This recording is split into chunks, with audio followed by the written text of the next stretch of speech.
ওই মুহাম্মাদের সঙ্গে নূরের নবী রাহমাতুল লিল আলামিনের সঙ্গে বেয়াদবি করার কারণে তার নামটা আমি তাওরাত কিতাব থেকে কাটার কারণে আজকে আমি গুইশান বয়ে গেছি। আমি তোর কাছে ক্ষমা চাই, আমাকে তুই মারিস না। আমি তোর কাছে ক্ষমা চাই রে আবু জেহেল, আমার গায়ার বাড়ি মারিস না। আমি সহ্য করতে পারি না, মারবি। আমার নবীর কাছে ক্ষমা চাওয়ার পরে আমার নবী যদি ক্ষমা করে দেয় এরপরে আমাকে দুনিয়া থেকে বিদায় কর।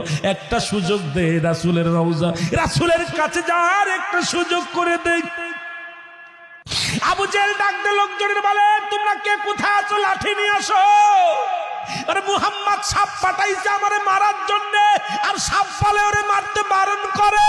একে তো সারা যাবে না, জলদি আয়, লাঠি নিয়ে আয়।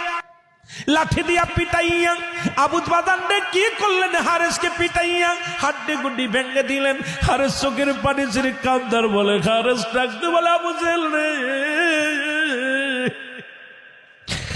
আর আমি সইতে পারি না। আমি অভিশপ্ত হইয়া মারা যদি যাই রে, আল্লাহর আদালতে আমি কি জবাব দিব? আবু জেহেল রে, তোরে অনু নাই।